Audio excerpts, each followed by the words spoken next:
कुछ दिनों पहले मैंने एक एनीमे देखा था जिसको देख के मेरा भी बिल्कुल यही रिएक्शन था।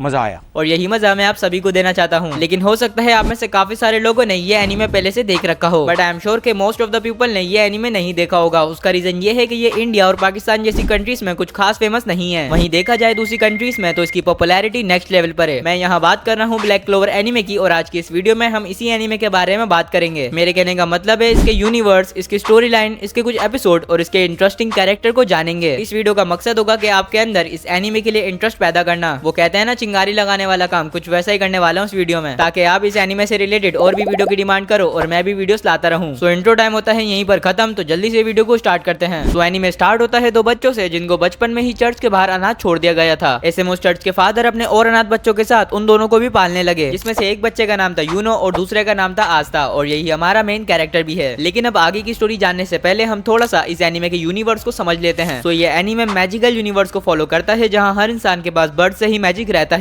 लेकिन हर किसी के पास एक ही पावर लेवल ऑफ मैजिक नहीं होता, किसी के पास कम होता है तो किसी के पास बहुत ही ज्यादा। और हर किसी का मैजिक टाइप भी अलग होता है, जैसे किसी के पास फायर मैजिक होता है, किसी के पास विंड मैजिक और किसी के पास वाटर मैजिक। ऐसे में इस वर्ल्ड में एक किंगडम एग्जिस्ट करता है जिसका नाम है क्लोवर किंगडम। अब वैसे तो 4 किंगडम एग्जिस्ट करते हैं, जैसे कि diamond kingdom, clover kingdom, spade kingdom and heart kingdom. लेकिन अभी बात करते हैं क्लोवर किंगडम की, जो कि 3 हिस्सों में डिवाइडेड है, जैसे noble realm, common realm and forsaken realm. बात करें नोबल रिलम की तो नाम से ही पता चल जाता है कि यहाँ पर रॉयल्स और नोबल फैमिलीज रहती होंगी, जिनका मैजिक भी बहुत ज्यादा स्ट्रॉन्ग एंड स्पेशल होता है। वहीं कॉमन रिलम में कॉमनर्स रहते हैं, जैसे अपने यहाँ होता है ना मिडिल क्लास, वैसा ही कुछ, जिनके पास मैजिक भी ठीक ठाक होता है। एंड लास्ट में आता है फोर्थ सेकंड रिलम, जहाँ गरीब और कमजोर लोग रहते हैं, जिनकी सोसाइटी में बिल्कुल भी इज्जत नहीं होती और उनका मैजिक भी बहुत ज्यादा कमजोर होता है, जिससे वो बस अपनी जिंदगी चलाते हैं। नाउ फोर्थ सेकंड रिलम में एक हाज नाम का विलेज आता है, जहाँ आस्था और यूनो रहते हैं। अब आप सोच रहे होगे कि इनके पास भी ज्यादा पावरफुल मैजिक नहीं होगा, लेकिन ऐसा नहीं है। इनफैक्ट यूनो के पास तो बहुत ही स्ट्रॉन्ग विंड मैजिक है और वो बचपन से ही हर चीज में टैलेंटेड रहा है। वहीं आस्था अपने यूनिवर्स के अगेंस्ट पैदा हुआ है, क्योंकि उसके पास बचपन से ही मैजिक जैसा कुछ है ही नहीं। अब भले ही उसके पास मैजिक ना हो, लेकिन ऐसी दुनिया में रहने के लिए जहाँ मैजिक ही सब कुछ है, उसके पास कुछ तो होना चाहिए था। यहीं पर आती है उसकी इमेंस फिजिकल स्ट्रेंथ। ये बात आस्था समझ चुका था कि अगर उसे पावरफुल लोगों से कॉम्पीट करना है तो उसे फिजिकली तो स्ट्रॉन्ग होना ही होगा, इसलिए वो हमेशा तगड़ी ट्रेनिंग करता रहता है। इस सब के बाद आस्था के पास एक और चीज है, जो कि है कभी ना हार मानने का एटीट्यूड। ऐसे में आस्था का मकसद है विजर्ड किंग बनना। अब वैसे तो विजर्ड किंग रॉयल्स और नोबल फैमिलीज में से ही कोई बनता है, और इसी सिस्टम को तोड़ने के लिए आस्था अपने हार्ड वर्क से विजर्ड किंग बनना चाहता है, ताकि वो गरीब अमीर और ताकतवर कमजोर का डिफरेंस खत्म कर सके। और उसका कैरेक्टर भी यहाँ पर हमें बहुत ज्यादा जोशीला और चीख पुकार करने वाला दिखाया गया है। अब आप में से काफी सारे लोग सोच रहे होंगे कि विजर्ड किंग क्या होता है। वेल, टेंशन मत लो, इस वीडियो में सब कुछ बताऊंगा। तो आस्था का लाइफ में एम है विजर्ड किंग बनना, और यही एम अपने यूनो का भी है। अब विजर्ड किंग तो एक ही इंसान बन सकता है, तो इसीलिए ये एक दूसरे को अपना राइवल बना लेते हैं। अब भले ही दोनों एक दूसरे के राइवल है, लेकिन दोनों एक दूसरे को पसंद भी उतना ही करते हैं। मतलब भाईचारा भी नेक्स्ट लेवल है दोनों लॉन्डो में। जैसा रिलेशन अपने ककाशी और माइट गाय का था ना, बिल्कुल वैसा ही। तो ऐसे में दोनों एक दूसरे को सपोर्ट भी करते हैं विजर्ड किंग बनने के लिए। अब विजर्ड किंग की इतनी बात हो ही रही है तो बता देता हूँ कि ये होता क्या है, लेकिन उससे पहले आपको एक बात जाननी पड़ेगी। वो ये कि कई सालों पहले एक टाइम ऐसा आया था कि जब ह्यूमैनिटी बिल्कुल खत्म होने वाली थी, क्योंकि एक ताकतवर मॉन्स्टर ने वर्ल्ड पे अटैक कर दिया था, जो कि सब कुछ डिस्ट्रॉय कर देता है। ऐसे में उन लोगों में से एक पावरफुल मैजिशियन निकलता है, जिसने उस मॉन्स्टर को हरा दिया था, और वही बनता है फर्स्ट विजर्ड किंग। और तब से लेके अब तक काफी सारे विजर्ड किंग आए और गए, लेकिन बनता वही है जो कि किंगडम के अंदर सबसे स्ट्रॉन्ग होता है। और अभी जो क्लोवर किंगडम का प्रेजेंट विजर्ड किंग है, उसका नाम है जूलियस नोवोक्रोनो, जो कि दिल का काफी अच्छा और बहुत ज्यादा पावरफुल है। और इसकी ताकत का जलवा अब आगे एनीमे में देख पाओगे, जिसको देख के आपको बहुत ज्यादा मजा आने वाला है। वो इसलिए क्योंकि अपने विजर्ड किंग भाई साहब टाइम मैजिक का यूज करते हैं, जो कि लिटरली काफी पावरफुल मैजिक है। और इससे रिलेटेड एक डार्क सीक्रेट भी है, जो कि अभी आपको नहीं बता सकता, वरना बहुत बड़ा स्पॉइलर हो जाएगा। यहाँ पर हम मैजिक नाइट्स को भी देख पाते हैं, जो कि विजर्ड किंग के अंडर काम करते हैं, और इनके बारे में हम आगे वीडियो में बात करेंगे। तो वापस से आते हैं अपने आस्था और यूनो पे। तो इस यूनिवर्स में एक सेरेमनी होती है जिसका नाम है ग्रिमवॉर सेरेमनी, और हर इंसान को 15 साल की उम्र में इस सेरेमनी में जाना होता है, जहाँ पर उन्हें अपनी ग्रिमवॉर मिलती है। वह ग्रिमवॉर एक बुक होती है जिसमें स्पेल्स लिखे होते हैं, और ये यूजर के मैजिक को एनहांस करने का काम करती है। और ग्रिमवॉर भी यूजर के मुताबिक ही मिलती है, मींस जिसके पास जितनी ज्यादा पावर होगी उसको उतनी ही पावरफुल ग्रिमवॉर मिलेगी। सो अब आस्था और यूनो भी जाते हैं अपनी ग्रिमवॉर लेने के लिए, जहाँ पर यूनो को मिलती है 4 लीफ क्लोवर ग्रिमवॉर, जो कि काफी रेयर बात थी, क्योंकि अपने फर्स्ट विजर्ड किंग के पास भी 4 लीफ क्लोवर ग्रिमवॉर थी। यहाँ पर क्लोवर का हर लीफ अलग अलग प्रॉपर्टीज को रिजेंबल करता है, जैसे पहली 3 लीफ में आता है लव, फेथ और होप और फोर्थ लीफ में आता है लक। यहाँ 5 लीफ क्लोवर ग्रीमोर भी होती है जिसमें 5वें लीफ का मतलब होता है डेविल। ये बात याद रखना, आगे काम आएगी। तो यूनो का तो ठीक है कि उसे एक पावरफुल ग्रीमोर मिल गई, लेकिन यहाँ आस्था के साथ कुछ अलग होता है क्योंकि उसे कोई ग्रीमोर मिलती ही नहीं है। एंड ऑफ कोर्स ऐसा इसलिए क्योंकि आस्था के पास कोई मैजिक पावर नहीं है। लेकिन इसके बाद भी आस्था हार नहीं मानता और अगले साल वापस ट्राई करने के लिए ट्रेनिंग करने लगता है और कहता है कि वो ऐसा तब तक करेगा जब तक उसे अपनी ग्रीमोर मिल नहीं जाती। लेकिन तभी कुछ ऐसा होता है जिससे सब कुछ बदल जाता है। तो होता ये है कि एक रेवची नाम का विलन यूनो की ग्रीमोर छीनने आता है ताकि उसे ब्लैक मार्केट में बेच सके, बिकॉज वो खुद उसे यूज नहीं कर सकता। ऐसा इसलिए क्योंकि जब एक ग्रीमोर अपने यूजर से अटैच हो जाती है तो फिर कोई और उसका यूज नहीं कर पाता और यूजर के मरते ही वो ग्रीमोर भी गायब हो जाती है। अब भले ही कोई यूनो की ग्रीमोर को यूज नहीं कर सकता, लेकिन फिर भी वो एक रेयर आइटम है, इसलिए रेवची उसे छीनना चाहता था। लेकिन तभी वहाँ पर आस्था आ जाता है जो कि रेवची से फाइट करता है। अब यहाँ रेवची काफी पावरफुल मजिशियन था, इसलिए वो आस्था को बुरी तरह पीट रहा होता है, लेकिन फिर भी अपना आस्था हार नहीं मान रहा होता और बार बार खड़ा हो जाता है। अब इसी फाइट में एक पॉइंट ऐसा आता है जब मामला इतना इंटेंस हो चुका था कि आस्था को अचानक से मिलती है उसकी ग्रीमोर जो कि थी 5 लीफ क्लोवर ग्रीमोर। और ये बात मैं पहले भी बता चुका हूँ कि 5वीं लीफ का मतलब होता है डेविल। तो ऐसे में आस्था को उस ग्रीमोर से मिलती है एक एंटी मैजिक सॉर्ड जो कि लिटरली मैजिक को कैंसिल आउट या कहूँ नलीफाई कर सकती है और अपनी इसी सॉर्ड से आस्था रेवची के हर मैजिक को कैंसिल करते हुए उसे हरा देता है। लेकिन याद रहे कि इस पॉइंट पर भी आस्था को कोई मैजिक पावर्स नहीं मिली थी, बट फिर भी आस्था ग्रीमोर मिलने के लिए काफी एक्साइटेड था। और इसके बाद आस्था और यूनो का एम था एक मैजिक नाइट बनना, जिसके बारे में मैं आपको अब बताने वाला हूँ। तो मैजिक नाइट्स वो लोग होते हैं जो कि विजिट किंग के अंडर काम करते हैं और किंगडम को प्रोटेक्ट करने में इनका इंपॉर्टेंट रोल होता है। ऐसे में 9 मैजिक नाइट्स की स्क्वाड एग्जिस्ट करती हैं और हर स्क्वाड का अपना अलग अलग कैप्टन होता है जो कि लिटरली काफी पावरफुल होते हैं अपने यूनिक और स्पेशल मैजिक की बदौलत, और इन्हीं में से अगला विजिट किंग चुना जाता है। लेकिन मैजिक नाइट बनने के लिए एक एग्जाम देना होता है जिसको पास करने पर ही आप 9 में से किसी एक मैजिक नाइट स्क्वाड में शामिल हो पाओगे। तो अब आस्था और यूनो भी जाते हैं इस एग्जाम को देने के लिए जो कि क्लोवर किंगडम के कैपिटल में होता है। अब ये एग्जाम कोई नॉर्मल एग्जाम नहीं होता, बल्कि इसमें आपकी मैजिकल पावर्स को चेक किया जाता है, जैसे झाड़ू पे उड़ना, रीजनरेशन, एक्सेट्रा एक्सेट्रा। लेकिन यहाँ हैरानी की बात ये थी कि यूनो हर टेस्ट में बहुत अच्छे नंबर से पास होते जा रहा था, जिससे हर स्क्वाड कैप्टन की नजर यूनो पर आ जाती है। वहीं आस्था सभी टेस्ट में बुरी तरह से फेल होता जा रहा था क्योंकि ये सब करने के लिए उसके पास मैजिकल पावर्स नहीं है। लेकिन फाइनल बैटल टेस्ट में जिसमें 2 कंटेस्टेंट को आपस में फाइट करनी थी, उसमें आस्था अपनी स्ट्रेंथ और एंटी मैजिक शॉट से अपने अपोनेंट को हरा देता है, जिससे वो बैटल टेस्ट को भी पास कर लेता है। तो अब तुम समझ चुके होगे कि भले ही आस्था के पास मैजिक पावर ना हो, लेकिन वो अपनी ताकत से मैजिक वाले लोगों को भी टक्कर दे सकता है। So back to the topic, exam के बाद सिलेक्शन करते हुए एक सिस्टम को फॉलो करा जाता है जिसमें स्क्वाड कैप्टन कंटेस्टेंट की परफॉर्मेंस और नंबर्स को देखते हुए अपनी स्क्वाड में लेना चाहते हैं तो वो अपना हाथ उठाएंगे, और अगर मल्टीपल स्क्वाड कैप्टन हाथ उठाते हैं तो ऐसे में कंटेस्टेंट की मर्जी होगी कि वो किस स्क्वाड में जाना चाहता है। बट पॉइंट दिस के यहाँ पर आस्था की परफॉर्मेंस को देखते हुए लिटरली कोई भी स्क्वाड कैप्टन हाथ नहीं उठाता, लेकिन फिर भी आस्था को इससे कोई फर्क नहीं पड़ता और वो चिल्लाने लगता है कि चाहे कुछ भी हो जाए वो विजिट किंग बनकर ही रहेगा, जिसे सुनकर सभी लोग आस्था का मजाक उड़ाने लगते हैं। लेकिन एक बंदा जिसका नाम था यामिसुके हीरो, उसको आस्था काफी इंटरेस्टिंग लगता है और इसीलिए वो आस्था को अपनी magic night squad black bulls में आने की ऑफर देता है। लेकिन यहाँ देखने वाली बात यह है कि ब्लैक बुल्स सभी स्क्वाड में से सबसे खराब स्क्वाड है और कहा जाता है कि उस स्क्वाड के सभी मेंबर्स काफी अलग और अजीब हैं और कोई भी अपनी मर्जी से उस स्क्वाड में जाना नहीं चाहता। लेकिन यहाँ आस्था के पास कोई चॉइस नहीं थी, इसलिए वो ब्लैक बुल्स को ज्वाइन कर लेता है। वहीं यूनो काफी लकी था क्योंकि उसके लिए सभी स्क्वाड कैप्टन हाथ उठाते हैं और ये काफी रियरली ही होता है। ऐसे में वो डिसाइड करता है नंबर 1 स्क्वाड गोल्डन डॉन में जाने का, जिसके कैप्टन का नाम है विलियम वॉन्शिस। अब वैसे तो इस स्क्वाड में रॉयल लोग ही जा पाते हैं, लेकिन यूनो की पावर्स देखते हुए वो उसे भी ले लेते हैं। इसके बाद आस्था जाता है ब्लैक बुल्स प्लेस, जहाँ पर वो ब्लैक बुल्स के सभी मेंबर से मिलता है। अब भले ही लोग उनके बारे में कैसा भी सोचते हो, लेकिन ब्लैक बुल्स के सभी मेंबर्स दिल के काफी अच्छे हैं और वो लोग न्यू मेंबर के लिए एक वेलकम सेरेमनी भी रखते हैं जिसमें वो न्यू मेंबर को स्क्वाड का रोब देते हैं। अब रोब वो चीज होती है जिसको शोल्डर्स पे पहना जाता है और उसपे स्क्वाड का लोगो भी होता है, जिससे ये पता चलता है कि आप किस स्क्वाड के मेंबर हो। लेकिन रोब देने का प्रोसेस काफी अजीब है, जहाँ वो लोग आस्था का एक टेस्ट लेते हैं। लिटरली वो इतनी मुश्किल से इस स्क्वाड में आया है, फिर भी ये लोग उसका टेस्ट ले रहे हैं। हमको जिंदा मत छोड़ो सालो,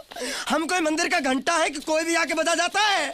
तो एनीवे इस टेस्ट के अंदर वो लोग आस्था की फिजिकल स्ट्रेंथ को चेक करते हैं, जहां उन्हीं की स्क्वाड का एक मेंबर आस्था पे अपना पावरफुल फायर अटैक करता है, जिसे आस्था को डॉज करना था, लेकिन उस अटैक की स्पीड इतनी ज्यादा थी कि आस्था उसे डॉज नहीं कर पाता। बट वो अपनी शॉट को सामने ले आता है, जहां पर हमें ये पता चलता है कि आस्था की एंटी मैजिक शॉट मैजिक को नलीफाई तो कर ही सकती है, इनफैक्ट रिपेल या रिफ्लेक्ट भी कर सकती है, और अपनी शॉट की इसी एबिलिटी से आस्था उस फायर अटैक को रिपेल कर देता है। और इस टेस्ट को पास करने के बाद आस्था को स्क्वाड का रोब भी मिल जाता है, जिसको लेके आस्था काफी खुश था। लेकिन मैं आपको बता दूं कि ऐसा सिर्फ इन्हीं की स्क्वाड में होता है, वरना अपना यूनो जो कि गोल्डन डॉन स्क्वाड में गया था उसे इजीली अपना रोग मिल जाता है। इसके बाद एनीमे के अंदर और भी बहुत कुछ देखने को मिलता है, जिसे आस्था को एक मिशन पर भेजा जाता है, जहां पर हम उसे उसकी शॉट का अच्छे से यूज करता हुआ देख पाएंगे और काफी अच्छी फाइट भी देखने को मिलेगी। लेकिन वो सब मैं आपको अभी नहीं बताऊंगा, क्योंकि मैंने कहा था कि ये वीडियो सिर्फ इस एनीमे के लिए इंटरेस्ट जगाने के लिए होगी, ना कि कोई एक्सप्लेनेशन टाइप वीडियो। सो यही थी ब्लैक क्लोवर के यूनिवर्स, उसकी स्टोरी लाइन एंड उसके कैरेक्टर्स की कहानी। बाकी जैसे जैसे आप एनीमे में आगे बढ़ोगे तो आपको और भी ज्यादा चीजें पता चलेंगी, जैसे काफी सारे कैरेक्टर्स की बैक स्टोरी बताई जाएगी एंड स्पेशली ब्लैक बुल्स के हर मेंबर्स का पास्ट बताया जाएगा कि आखिर वो क्यों इतने अजीब और अलग हैं। एंड एनीमे के अंदर मसाला लगाने के लिए विलन्स का एक ग्रुप भी एग्जिस्ट करता है जिसका नाम है आई ऑफ द मिडनाइट सन, जो कि वाकई में काफी खतरनाक एंड पावरफुल ग्रुप है जिसका एम है ह्यूमैनिटी को खत्म करना। और इनका लीडर भी बहुत ही ज्यादा स्ट्रॉन्ग एंड पावरफुल है, जिसके बारे में ज्यादा तो नहीं बता सकता, लेकिन इतना जान लो कि उसका नाम लिक्ट है और वो लाइट मैजिक का यूज करता है। बाकी एनीमे देखकर तो जान ही जाओगे। तो वीडियो खत्म करने से पहले मैं आपको बता दूं कि हो सकता है ये एनीमे आपको बीच में थोड़ा सा बोरिंग लगे, क्योंकि इस एनीमे के अंदर कैरेक्टर्स की स्टोरी डेवलपमेंट पे काफी काम किया गया है, लेकिन थोड़ा आगे बढ़ते ही ये एनीमे नेक्स्ट लेवल पर चला जाता है। दैट्स व्हाई मुझे ये एनीमे काफी ज्यादा पसंद आया। और अगर आपको भी आता है तो कमेंट में जरूर बताना। और अगर इससे रिलेटेड और भी वीडियो चाहते हो तो 20 लाइक्स एंड 10 कमेंट्स का टारगेट पूरा करवा दो, वीडियो आ जाएगा। एंड आई नो ये वीडियो काफी लेट हो चुकी है, लेकिन मैंने पहले किसी वीडियो में बता दिया था कि मेरे बोर्ड एग्जाम स्टार्ट होने वाले हैं, जो कि अभी स्टार्ट हो चुके हैं, सो इसीलिए ये वीडियो लेट हो गई। लेकिन मैंने ये भी कहा था कि एग्जाम्स के बाद इस चैनल पे एनीमे कंटेंट की बारिश होने वाली है। तो अगर तुम भी उस कंटेंट का मजा लेना चाहते हो तो चैनल को सब्सक्राइब करके वीडियो को लाइक कर दो और अपने फ्रेंड्स एंड फैमिली में शेयर करना मत भूलना। मैं मिलता हूं आपको किसी और वीडियो में। Take care, tata, bye bye, आरिगातो।